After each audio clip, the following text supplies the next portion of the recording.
Hello students, class 7th English medium.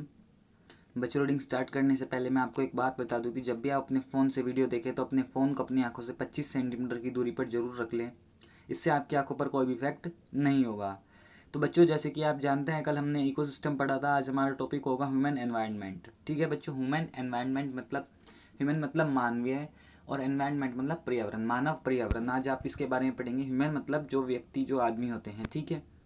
Human beings interact with the environment and modify it according to their needs. जो मानव है वो पर्यावरण के साथ अपनी क्रिया, पारस्परिक क्रिया करता है और साथ ही साथ क्या उसमें अपनी जो ज़रूरत होती है उसके अकॉर्डिंग क्या उसमें चेंज करता है। मॉडिफाई मतलब चेंज, इंटरेक्ट मतलब क्रिया। ठीक है। Early humans adapted themselves to the natural surroundings. जो अर्ली ह्यूमन्स थे, जिनके बारे में आपने क्लास 6 में पढ़ा था, प्रारंभिक मानव जिन्हें कहा जाता है, जो ठीक है, उन्होंने जो नेचर थी, जो हमारे आसपास का पर्यावरण था, उसमें अपने आप को ढाल लिया था। ठीक है। उन्होंने अपनी ज़रूरतों के अकॉर्डिंग उसमें कोई चेंज नहीं किया था वो, और अपने आप ही प्रकृति के अनुरूप ढल चुके थे। They led simple life and fulfill the requirements from the nature around them. वो बहुत ज़्यादा सिंपल लाइफ जीते थे और अपनी ज़रूरतों को, अपने आसपास जो चीज़ें थी उनसे ही पूरा कर लिया करते थे। वो नेचर में कोई चेंज नहीं किया करते थे। With them needs grew and become more varied, human learns new ways to use and change environment. और जैसे जैसे टाइम बढ़ता गया, नई नई चीज़ें आती गई और अब आदमी सीख गया था कि किस तरीके से पर्यावरण में चेंज किया जा सकता है। They learn to grow crops, domesticate animals and lead a settled life. अब आदमी सीख गया कि किस तरीके से फसल उगानी है, किस तरीके से पशु पालना है। डोमेस्टिकेट एनिमल्स मतलब किस तरीके से पशुओं को पालना है, and lead a settled life, किस तरीके से एक स्थायी जीवन जीना है। स्थायी जीवन से मतलब यहाँ क्या है कि अब आदमियों ने अपने घर बना लिए और एक जगह वो क्या सेटल हो गए। The wheel was invented, surplus food was produce, barter system emerge, trade started and commerce developed. धीरे धीरे क्या होने लगा कि सबसे पहले पहिया आया। पहिया आने के बाद क्या, लोगों ने अब ज़्यादा से ज़्यादा जो अनाज था, जो फूड था, उसमें बढ़ोतरी की। क्यों? क्योंकि जनसंख्या, जो पॉपुलेशन थी वो ग्रो हो रही थी, वो बढ़ रही थी, तो ज़रूरतें बढ़ने लगी। तो इस तरीके से क्या, एनवायरनमेंट से ज़्यादा फसल उगाई जाने लगी। ठीक है। अब जो बार्टर सिस्टम था वो भी चलने लगा। बार्टर सिस्टम क्या होता है, पहले ये समझिए बार्टर सिस्टम क्या है। It is a trade in which goods are exchange without the use of money. ये वो सिस्टम है जिसमें कोई एक आदमी दूसरे आदमी को एक सामान देता है। मान लीजिए दो बच्चे हैं, ठीक है, वो एक तरीके के दोनों व्यापारी हैं, सोचो वो ट्रेडर्स हैं, और एक आदमी अपना कुछ सामान दूसरे उस बच्चे को दे रहा है और उसके बदले में क्या, दूसरा बच्चा उसको कुछ और दे रहा है। तो जब दो सामानों की अदला बदली होती है तो ये क्या, एक ट्रेड है, बार्टर सिस्टम। इसमें क्या होता है कि इसमें कोई भी पैसे की इस्तेमाल नहीं होता, इसमें सिर्फ वस्तुओं का अदला बदली होती है। ट्रेड स्टार्टेड, व्यापार शुरू हो गया, एंड कॉमर्स डेवलप्ड, और जो वाणिज्य था, जो आर्थिक स्थिति थी, वो अब सुधरने लगी।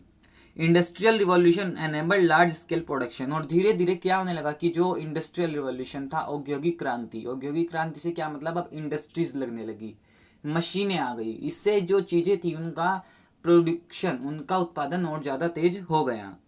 ट्रांसपोर्टेशन बिकम फास्टर, जो परिवहन के साधन थे वो और ज़्यादा तेज हो गए। ठीक है। अब लोगों को एक जगह से दूसरी जगह जाने में ज़्यादा टाइम नहीं लगने लगा। Information revolution made communication easier and speedy across the world, और इंफॉर्मेशन रेवोल्यूशन से क्या हुआ कि अब लोग अपनी बात को एक जगह से दूसरी जगह घर बैठे ही पहुंचा सकते हैं। Have you ever thought why you love eating in juicy watermelon in summer and hot roasted peanuts in winter? आप कभी ये सोचते हैं कि हम गर्मियों में ही वाटरमेलन, तरबूज खाते हैं और सर्दियों में भुनी हुई मूंगफली ही क्यों खाते हैं? A perfect balance is necessary between the natural and human environment. Humans must learn to live and use their environment in a harmonious way. तो इसका क्या मतलब है कि ये इसलिए है क्योंकि हम गर्मी में गर्म महसूस करते हैं तो हम ठंडा होने के लिए तरबूज खाते हैं, और सर्दियों में ठंड लगती है तो हम उसमें क्या, अपने आप को थोड़ा गर्म महसूस करने के लिए क्या, गरम गरम मूंगफलियाँ खाते हैं, जिससे हमारे शरीर का जो तापमान होता है वो थोड़ा ठीक हो जाता है, हम अपने आप से बेटर फील करते हैं। तो इस तरीके से ही क्या, एनवायरनमेंट की बात है, पर्यावरण की बात है, हमें पर्यावरण के साथ इतनी छेड़छाड़ करनी चाहिए जितनी वो क्या, संभव हो सके, जितनी उससे सही जा सके। इसलिए हमें उसके साथ अपना समरसता रखनी चाहिए। ह्यूमन हारमोनियस वे मतलब समरसता। Nuri, a girl from Mizoram from Ravi's class, often talks about the lush green surrounding of her place.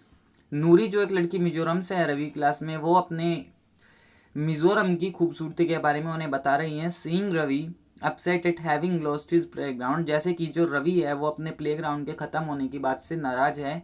Noori invited him to visit her home state during the coming vacations. Noori से कहती है कि तुम दुखी मत हो और तुम मेरे मिजोरम चलना इस बार की छुट्टियों में. Ravi's teacher asked the students to draw the landscape, house and activities of the people and places they visit during the holidays. और इसीलिए उसके टीचर रवि को क्या कहने लगे, जितने बच्चे बाहर घूमने जाए वो वहाँ के फ़ोटो लाए और वहाँ की चीज़ों को इकट्ठा करके लाएं. ठीक है बच्चों, तो हमारा जो चैप्टर था ये ख़त्म हो गया. जो आज हमारा टॉपिक था ह्यूमन एनवायरनमेंट, इससे हमें यही पता चलता है कि किस तरीके से आदमी जो एनवायरनमेंट है उसमें अपनी ज़रूरतों के साथ चेंज करता है और किस तरीके से अब टेक्निक बढ़ गई है एनवायरनमेंट में चेंज करके. ठीक है बच्चों, तो जो आज हमारा चैप्टर था ये कंप्लीट हो गया. कल इसके क्वेश्चन आंसर बुक और करेंगे. आज जो आपके दो क्वेश्चन हैं वो है, फर्स्ट क्वेश्चन तो what is human environment and second what is the barter system. आपको इन दो क्वेश्चंस के आंसर फाइंड आउट करने हैं. कल मैं आपको इनके आंसर बताऊंगा. Thank you.